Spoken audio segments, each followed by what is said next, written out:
여러분은 복음이 무엇이라고 생각하십니까?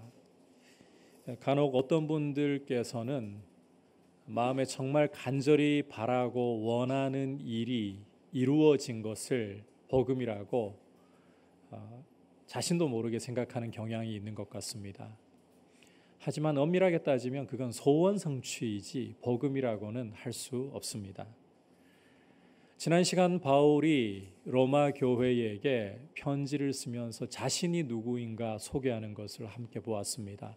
바울은 자신이 예수 그리스도의 종이며 부르심을 받은 사도라고, 그리고 이렇게 그리스도의 종이 되고 사도로 부르심을 받은 것은 하나님의 복음을 위한 것이라고 소개를 했습니다. 이 하나님의 복음이야말로 죄 가운데 있고 하나님의 진노 아래 있는 세상을 살릴 수 있는, 구원해낼 수 있는 유일한 해결책이고 참 생명의 길이다. 그렇다면 이 생명의 복음, 세상을 살릴 수 있는 이 유일한 길인 하나님의 복음이라는 것이 무엇인가? 오늘은 말씀을 통해서 이 하나님의 복음이 무엇인지를 함께 살펴보면서 주시는 메시지를 들으려고 합니다. 자, 먼저 이 복음이라는 것은 하나님의 아들에 대하여 성경에 미리 약속하신 것입니다. 복음은 하나님의 아들에 대하여 성경에 미리 약속하신 것입니다. 2절 다시 한번 보겠습니다. 시작. 이 복음은 하나님이 선지자들을 통하여 그의 아들에 관하여 성경에 미리 약속하신 것이라. 자, 함께 읽은 말씀에서 바울은 이 복음, 즉 하나님의 복음에 대해서 설명하고 있습니다. 복음이란 하나님이 선지자들을 통해서 그의 아들에 관하여 성경에 미리 약속하신 것이라고 설명합니다. 간단히 말하면 복음은 하나님의 아들에 대한 약속이라는 거예요. 4절 끝부분을 보시면 우리 주 예수 그리스도에 대해서 미리 약속하신 말씀이 바로 복음이다. 그러니까 하나님의 아들이신 예수 그리스도에 대한 말씀이야말로 세상을 살릴 수 있는 유일한 해결책이 된다라는 것입니다. 주목할 것은 이 복음, 이 예수님에 대한 약속이 전혀 새로운 소식이 아니라는 것입니다. 아니, 이것은 하나님이 선지자들을 통해서 성경에 미리 약속하신 것을 가리키는데, 여기서 성경은 두말할 것 없이 구약 성경을 가리키고 있어요. 이처럼 복음이라는 것은 구약 성경에서 예수님에 대해서 미리 약속하신 말씀, 미리 예언하신 말씀을 말하는 것이다. 실제 구약 성경 전체가 예수님을 가리키고 있는 예수님에 대한 예언입니다. 이를테면 저 에덴 동산에서 인간을 타락하게 만든 저 원수 뱀의 정수리를 박살낼 여자의 후손으로부터 시작해서 하나님이 아브라함에게 약속하신 천하 만민을 복되게 할 아브라함의 자손, 다윗에게 약속하신 다윗의 왕위를 영원히 경고하게 할 아들, 이사야에게 약속하셨던 고난받는 하나님의 종, 그리고 미가에게 약속하셨던 것처럼 베들레헴에서 나실 분, 또 스가랴에게 약속하셨던 것처럼 겸손하여서 나귀를 타고 오실 분, 이런 예언들 하나하나가 제가 너무 많지만 정말 대표적인 것 몇 가지만 뽑은 거예요. 구약의 이 모든 예언들이 예수님을 가리키고 있는 것입니다. 구약의 상징과 제사 제도도 마찬가지입니다. 유월절을 비롯해서 성막이라든지 모든 제사 제도라든지 이런 것들 역시 다 장차 오실 예수님을 보여주기 위한 말씀인 거예요. 따라서 주님은 요한복음 5장 39절에서 유대인들에게 이런 말씀을 하셨습니다. 함께 요한복음 5장 39절 읽도록 하겠습니다. 시작. 너희가 성경에서 영생을 얻는 줄 생각하고 성경을 상고하거니와 이 성경이 곧 내게 대하여 증거하는 것이로다. 우리 주님 말씀대로 구약 성경 전체가 한 부분도 빠짐없이 전체가 장차 오실 예수님을 모형과 그림자로 보여주고 있는 예언의 말씀이다. 주님이 우리가 방금 본 이 말씀을 하실 때만 해도 사실 구약 성경밖에는 없었습니다. 하지만 이제 이 말씀을 오늘 보고 있는 우리는 예수님이 오실 것을 예고했던 말씀, 선지자들의 말씀뿐만 아니라 그 약속하신 예수님이 이 땅에 오셔서 복음이 되셨다. 그리고 장차 오실 것이다. 이것까지 예언해 주고 있는 완성된 계시를 신구약 성경 66권을 가지고 있습니다. 따라서 우리가 이 복음 위에 굳세게 서려고 한다면 우리의 믿음 생활이 복음을 따라서 굳건하게 건강하게 세워지려고 한다면 예수님을 보여주는 복음이신 예수님을 보여주는 이 성경을 사랑하고 성경을 더욱 깊이 알아가고 성경을 묵상하고 성경을 암송하고 성경을 더욱 굳건하게 붙들어야 되는 것입니다. 여러분은 성경을 어떻게 대하고 계십니까? 성경이 그저 책꽂이에 꽂혀서 먼지가 쌓여가고 있다면 우리는 복음을 알기 위한 노력을 제대로 하고 있는 게 아닙니다. 우리의 신앙생활을 온전하게 하고 있는 게 아니에요. 여러분, 우리가 신앙생활을 제대로 하고 있는가, 복음 위에 굳세게 제대로 서가려고 하는가, 성경을 대하는 태도를 보면 아는 거예요. 요즘은 시대가 바뀌어서 태블릿으로 핸드폰으로 말씀을 보는데 굳이 책을 이야기해야 합니까? 지금 제가 드리는 말씀은 여러분이 휴대폰 활용하는 거 포함해서 드리는 말씀입니다. 휴대폰을 보시는데 맨날 열려 있는 것이 드라마 클립이고 또 뭐 세상 어떻게 돌아가는가 이 뉴스뿐이고 게임만 즐기고 이러면 결코 성경을 사랑하는 게 아니죠. 성경을 책장에 딱 꽂아가지고는 먼지 쌓이게 하는 행동일 뿐이에요. 여러분, 성경을 대하는 태도가 바로 복음을 대하는 태도이고 그리고 우리의 믿음 생활을 점검해 볼 수 있는 굉장히 중요한 태도가 된다. 따라서 성경이 먼지가 쌓이게 하지 마시고 성경을 가까이 하고 성경을 어떻게 하든지 간에 한 장이라도 더 읽고자 몸부림을 치시고 그 말씀을 묵상해서 깨닫고 순종하려고 하는 노력을 여러분들이 부지런히 가지시기를 주님의 이름으로 축복합니다. 아울러 이 성경이 누구에 대해서 증언하는 말씀이라고 했습니까? 예수님에 대해서. 우리가 성경을 사랑하고 성경을 더욱 알아가고 성경을 더욱 순종하고 있다면 우리 모습 속에 드러나야 되는 특징이 바로 예수님을 사랑하는 모습이라는 거예요. 예수님을 닮아가는 모습이어야 한다는 거예요. 성경을 수십 독 내 나이만큼 했는데 성경을 100독이나 했는데 예수님을 몰라. 예수님을 닮아가지 않아. 어디를 보아도 예수님의 흔적이 없어. 그러면 성경을 제대로 알고 있는 게 아니라는 말입니다. 머리로만 성경을 아는 것일 뿐 하나님의 말씀으로서 복음으로서 성경을 아는 게 아니에요. 그래서 정말 우리가 성경을 안다면 예수님을 알아가고 있는가? 예수님 앞에 더욱더 겸손하게 주되심을 인정하면서 그분의 성품이 나의 모습 속에 드러나고 그분을 더욱 높이고 그분을 자랑하는 모습으로 우리의 모습이 점점 변해가야 된다는 것입니다. 예수님을 사랑하시기를 축복합니다. 예수님을 사랑하기 때문에 그분이 내신 그분에 대한 말씀인 성경을 사랑하고 그리고 성경을 알아갈수록 오직 예수. 여러분, 세상에게 유일한 소망이 되고 복음이 되는 분은 오직 예수 그리스도밖에 없습니다. 이 예수 그리스도를 자랑하고 높이는 귀한 하나님의 사람들로 서 있기를 주님의 이름으로 축복합니다.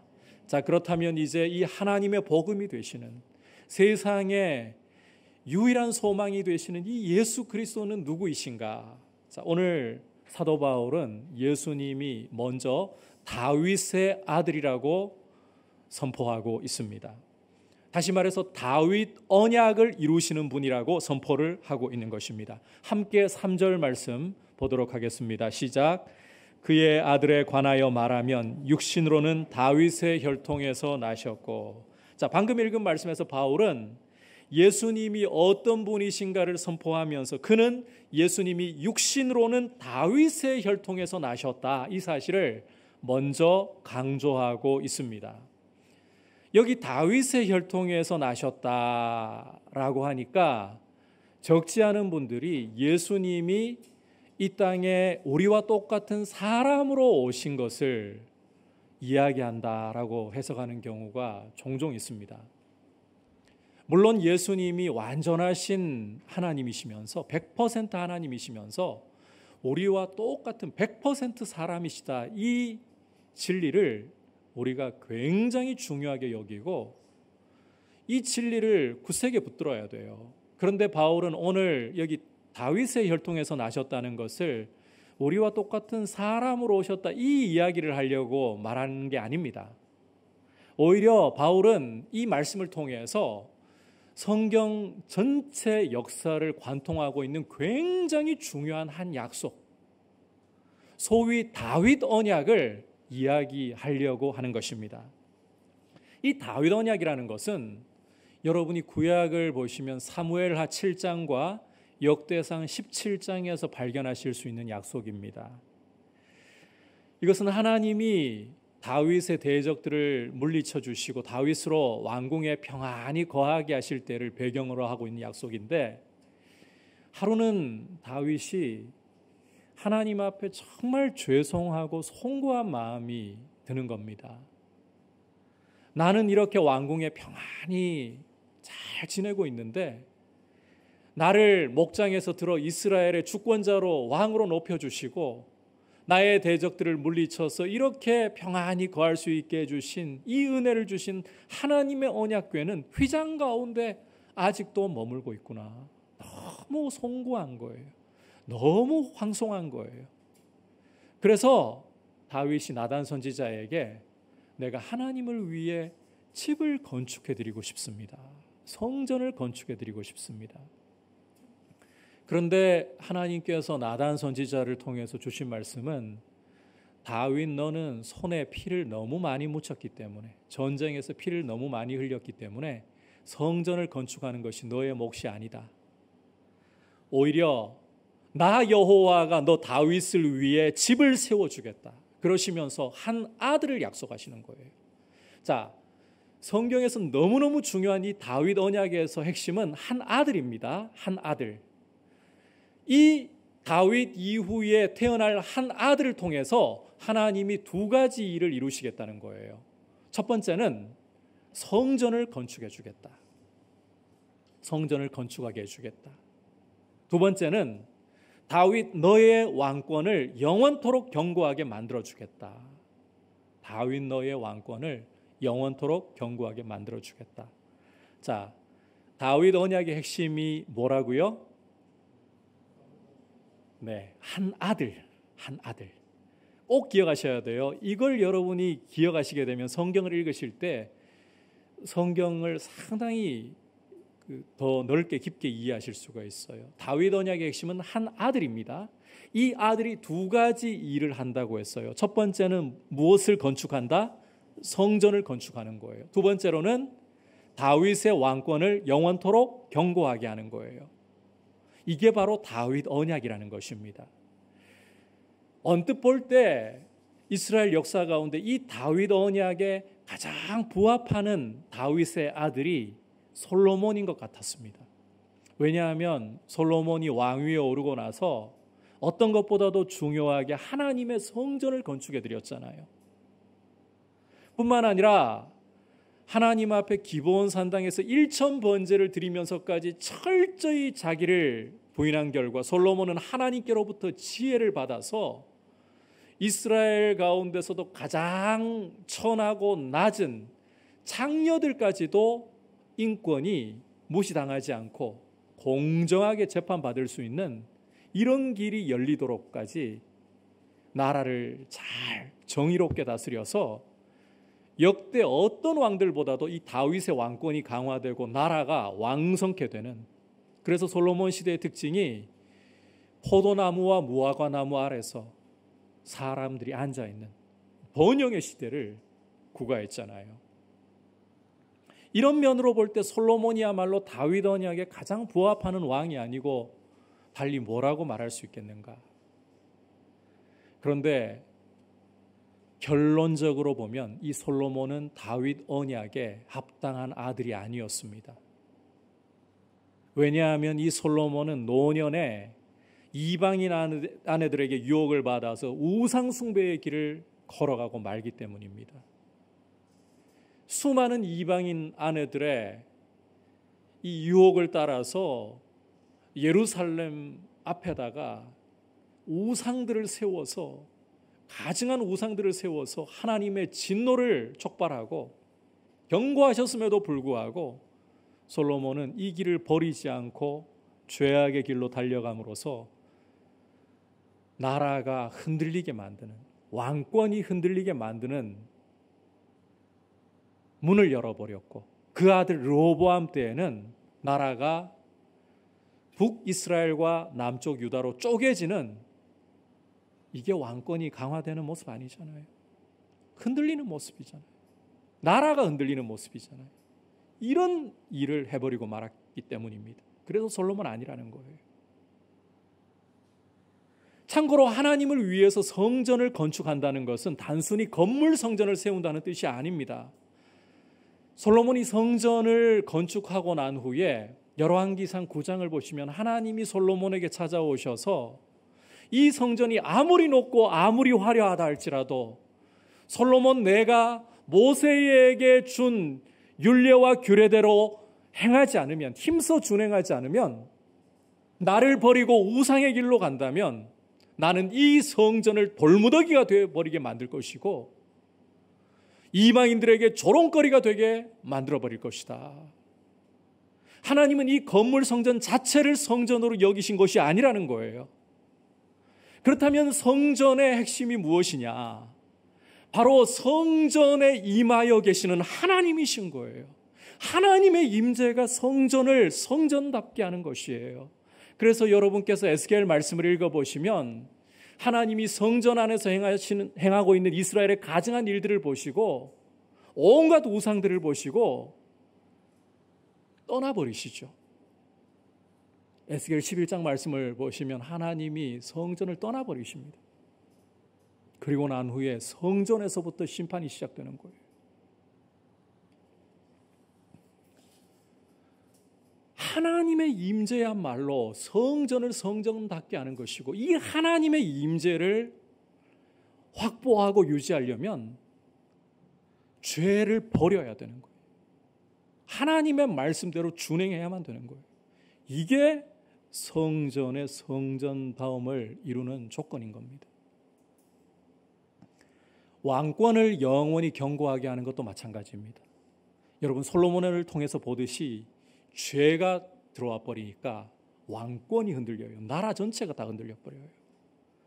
따라서 왕권이 영원하게 견고하게 되려면 왕이 이 다윗의 뒤를 잇는 이 왕부터가 죄로부터 자유로워야 되고 이스라엘을 죄에서 건져내어서 영원토록 의로서 평강으로서 다스릴 줄 알아야 한다는 것입니다. 그러니까 솔로몬은 결코 이 하나님이 다윗에게 약속하신 한 아들이 될 수가 없다는 거예요. 솔로몬 뒤를 잇는 다윗 왕가의 모든 아들들 역시 하나님이 약속하신 그 한 아들이 될 수 없다는 거예요. 무엇이 그걸 증명합니까? 마태복음 1장 족보를 보시면 다윗의 뒤를 잇고 있는 이 아들들 가운데 간혹 선한 왕들이 나타나지만 결국은 죄로 인해서 나라가 망하게 되고 바벨론의 포로로 끌려가 버리는 것이 증명하고 있지 않습니까? 결국 찬란하게 시작했던 솔로몬 시대의 그 찬란한 영광을 드러내었던 이스라엘은 죄 때문에, 다윗 왕가의 죄 때문에 바벨론의 포로로 끌려가고, 이 다윗 왕가는 포로기를 겪으면서 완전히 왕이 사라져버리고 요셉에 이르러서는 마태복음 1장을 보시면 갈릴리 가나안 몫으로까지 쪼그라들어 버리고 마는 것입니다. 그런데 여기에 굉장히 심각한 문제가 발생합니다. 하나님이 한 아들을 약속하셨는데 이 아들을 통해서 당신의 백성 이스라엘을 죄에서 건져내어 영원히 의로서 평강으로서 다스려 주시겠다고 약속했고,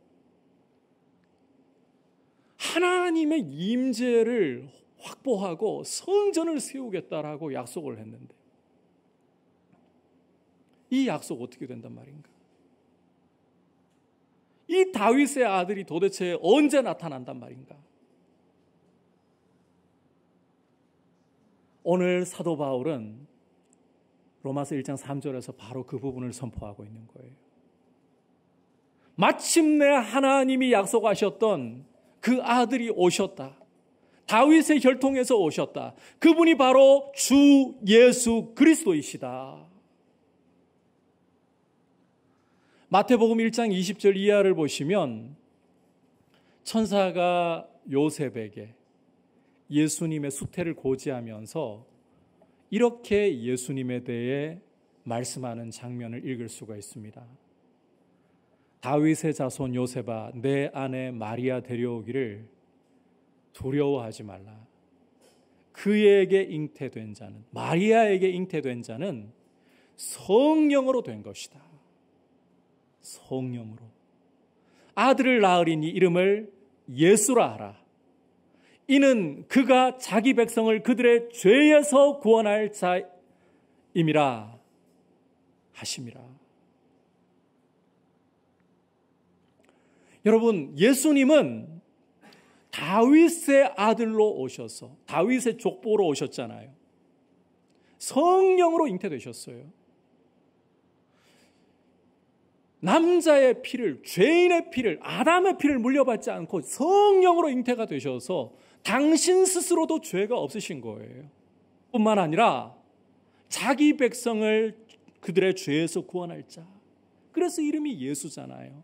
구원자라는 뜻의 예수.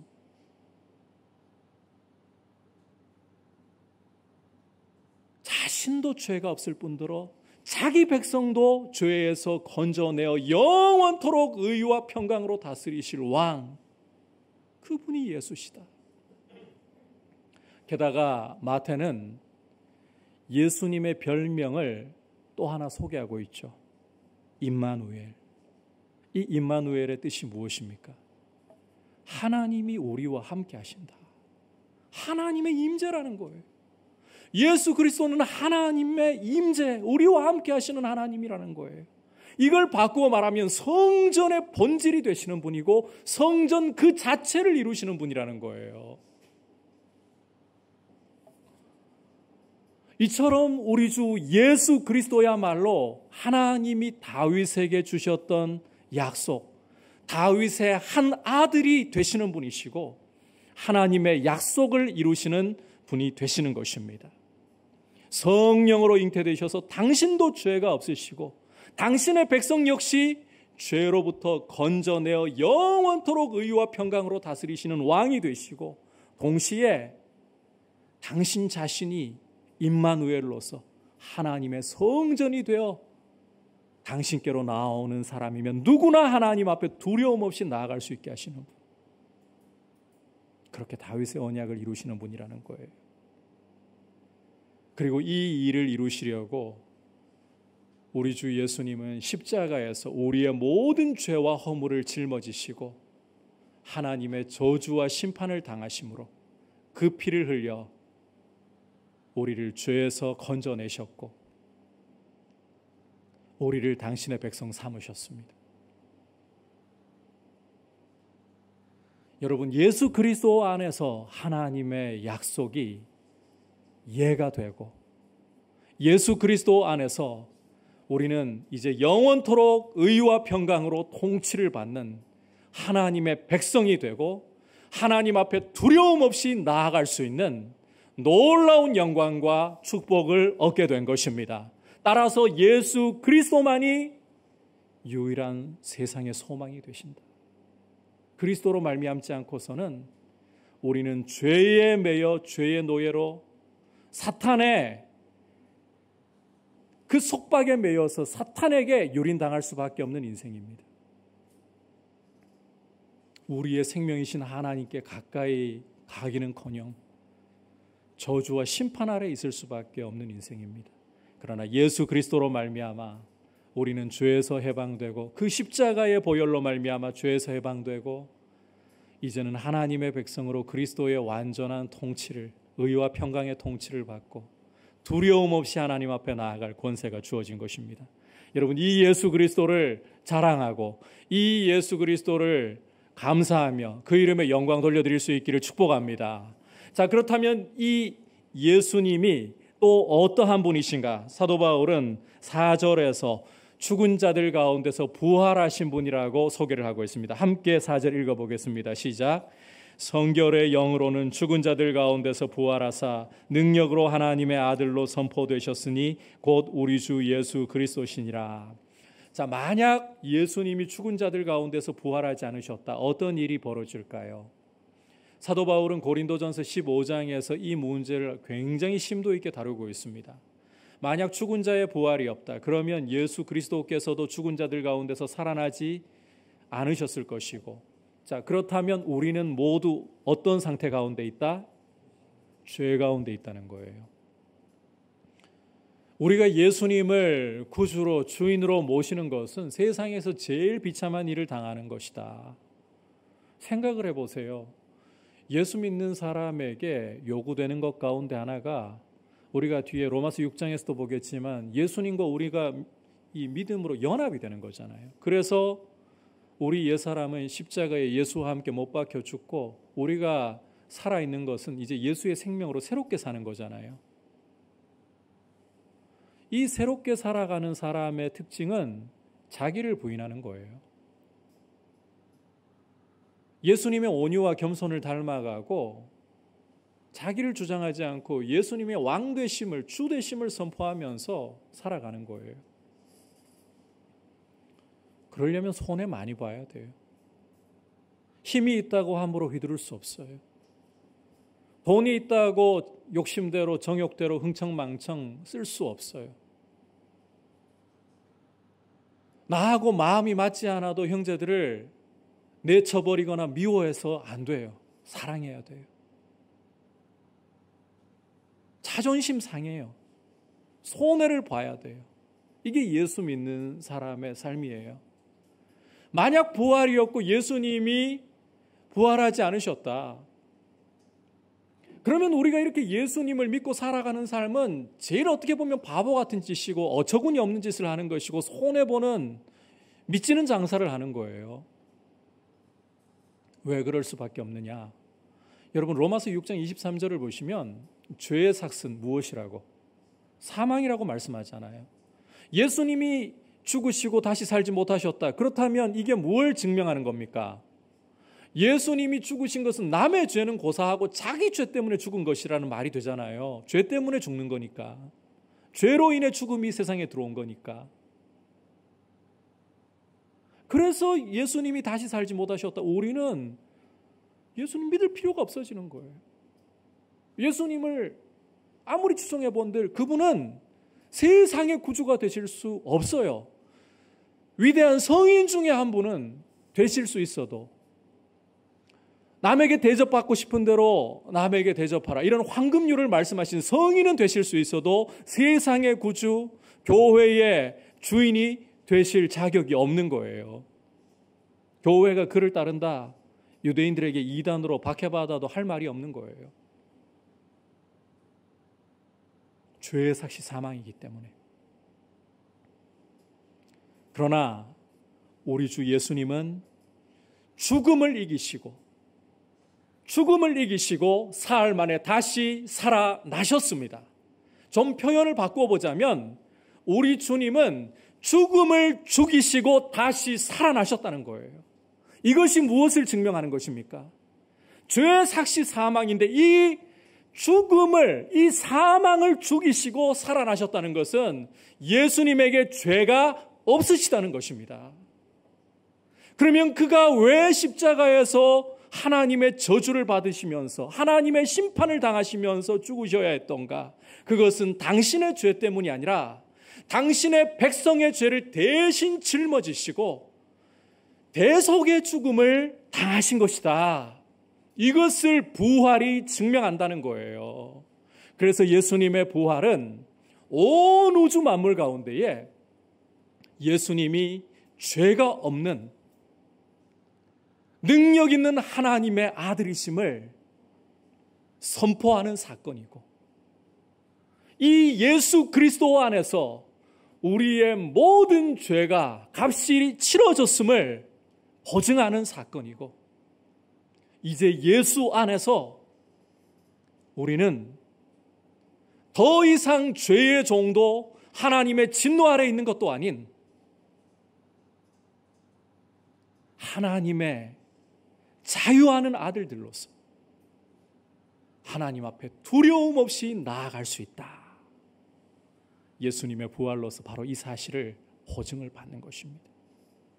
여러분, 예수님의 부활 사건은 예수님의 십자가를 대속의 십자가 되게 하고 우리 신앙생활을 하나님 앞에 설 수 있도록 보증해 주는 사건이 되는 거예요.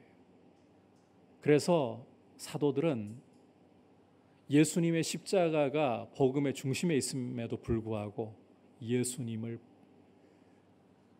증거할 때 그 부활을 힘써 증거했습니다. 부활이 십자가를 십자가 되게 하기 때문에 부활의 증인이라고 자신들을 이야기했던 거예요. 여러분, 이 예수님의 부활 때문에 오늘 우리가 이 자리에 나올 때 우리는 다양한 모습으로 나와 있습니다. 어떤 분들은 토요일부터, 아니 한 주간 전체를 정말 하나님 앞에 힘써 경건하게 살면서 주일 예배를 드리러 갈 때 정말 주님을 기쁘시게 하는 모습으로 나아가야지, 이렇게 살아오신 분들도 계실 거고, 어떤 분들은 한 주간 좀 바쁘게 살다 보니까 토요일 밤이 되어서야 내일 주일이구나, 지금이라도 좀 마음을 준비하고 주일을 준비하자, 이렇게 하신 분도 계실 거고, 어떤 분들은 아침에 일어나서 이제 교회를 가서 예배를 드려야 되네, 다급하게 마음을 준비하고, 또 어떤 분들은 주일이니까 그냥 몸만 와서 이 자리에 앉아 계실지도 모르겠어요. 저는 여러분들이 어떤 모습으로 오셨는지 다 알 수 없어요. 주님은 아시겠지만. 그런데 이 사실 한 가지는 분명합니다. 이런 온갖 다양한 모습임에도 불구하고 우리가 예수를 믿고 예수 안에 있다면 우리의 자격과 상관없이, 우리의 모습과 상관없이 하나님을 아버지라 부를 수 있는 이 담대함이 우리에게는 있다는 사실입니다. 이게 우리의 어떠함 때문이 아닙니다. 그리스도의 부활 때문에 오는 은혜인 거예요. 그리스도께서 죽음을 이기시고 다시 사셨기 때문에, 만약 구약시대 같으면 성막에서 제사를 드릴 때 굉장한 두려움이 많아요. 심지어 백성의 죄를 대신 속하려고 성소에 들어가는 제사장일수록 더 두려움이 많아요. 당장 우리가 레위기 10장을 읽어보시면 나답과 아비후 같은 아론의 두 아들들은 하나님이 명하시지 않은 불 잘못 드렸다가 그대로 소멸되어 버렸잖아요. 이 거룩하신 하나님, 여러분이 사무엘상 6장을 읽어보시면 블레셋에 빼앗겼던 언약궤, 엄밀하게 말하면 블레셋이 하나님의 언약궤를 빼앗아간 게 아니에요. 하나님이 스스로 가신 거지. 그걸 증명해 주는 게 사무엘상 5장 보면 이 하나님의 언약궤를, 고대에는 그 전쟁에서 승리한 민족만 이긴 게 아니고 그 민족이 섬기는 신도 이긴 거라고 이해를 했거든요. 그러니까 다곤의 신전에다가 하나님의 언약궤를 딱 옆에 갖다 놨잖아요. 그 말은 여호와가 다곤의 포로가 되었다, 이 말인 거예요. 그런데 블레셋 사람들의 생각을 하나님이 완전히 깨버리시죠. 다음 날 가보니까 다곤 신전을 이렇게 돌아보려고 사람들이 가보니까 어떻게 되어 있습니까? 다곤이 하나님의 언약궤 앞에 엎드러져 있잖아요. 그게 무슨 말인가 하면 다곤은 여호와께 경배해야 할 존재이고 우상일 뿐이라는 거예요. 그래가지고 사람들이 세워놓아요. 참 어리석죠. 그걸 보고서도 이 다곤이 신이라고 잘났다고 세워놔요. 자기 손으로 세워야 세워지는 우상일 뿐인데 그 다음날 가보니까 어떻게 되어 있습니까? 목과 두 손목이 잘려있죠. 여호와께 다곤이 제물이 되었다 이 말이에요. 이런 두려운 분이 하나님이십니다. 이 하나님의 언약궤가 베세메스로 이 독한 종기로 블레셋을 치고 나면 결국은 베세메스로 돌아오잖아요. 이 베세메스에 돌아온 언약궤를 이스라엘이 너무 반가워하다가 베세메스 주민들이 언약궤를 호기심을 가지고 들여다보았을 때 어떻게 되었습니까? 이 괄호 안에 5만이라는 숫자가 있는데 그건 정확한지 모르겠어요. 이게 성경을 필사하는 학자들도 이 마소라 학자들도 이게 그 당시 인구가 5만, 한 동네가 5만 되기 쉽지 않거든요. 그래서 아마 잘 몰라서 그냥 어떤 사본에 있는 대로 5만이라고 괄호 쳐놓은 것 같아요. 실제면 5만 70명이 그 자리에서 언약궤를 호기심으로 들여다보다가 하나님의 심판을 받아 죽는 거예요. 그렇게 두려우신 분이 하나님입니다. 이런 하나님 앞에 그래서 누가 서리오라는 외침을 외치면서 베세메스 주민들이 하나님의 언약궤를 기럇 여아림으로 보내버려요. 그런 분이 하나님이십니다. 이 두려우신 여호와 앞에 누가 감히 서리요? 그런데 여러분, 우리의 이런 형편없는 모습에도 불구하고 우리가 하나님 앞에 나와서 두려움 없이 자유롭게 찬양하고 경배하고 예배할 수 있는 것은 결코 우리 자격이 아니에요. 예수 그리스도께서 십자가에 보혈 흘려 우리의 모든 죄와 허물을 덮어주셨기 때문에, 그리고 이 구원의 영광을 부활로서 보증하시기 때문에 우리는 두려움 없이 주님 앞에 나와서, 때로는 참 뻔뻔스럽고 형편없는 모습으로 주님 앞에 나와서, 그러면서도 주님이 만나 주실 때에 우리의 영혼이 깨어지고 은혜를 받고 회개에 이르고 다시금 살아 일어나는 거예요. 우리 잘나서 아닙니다. 은혜 받고 돌아가실 때는 내가 예배를 정성스럽게 잘 드려서라고 하지 마십시오. 주님이 우리를 긍휼히 여겨주셔서예요. 그리스도의 십자가와 부활 때문에 누리는 영광인 거예요.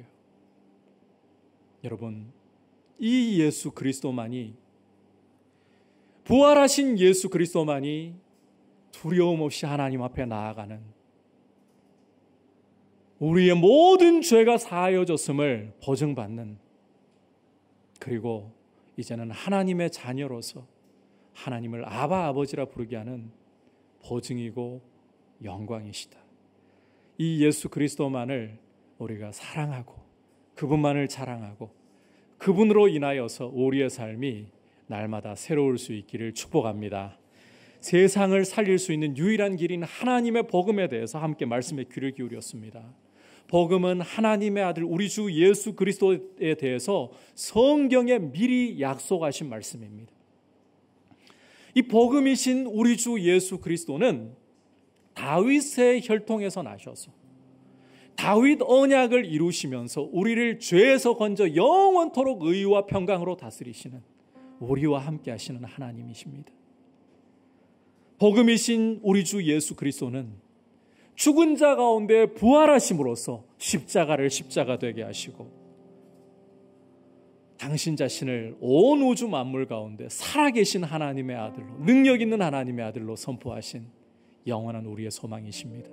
예수 그리스도만 자랑하기를 축복합니다. 이제 말씀을 생각하면서 함께 251장 주님 앞에 고백드리겠습니다.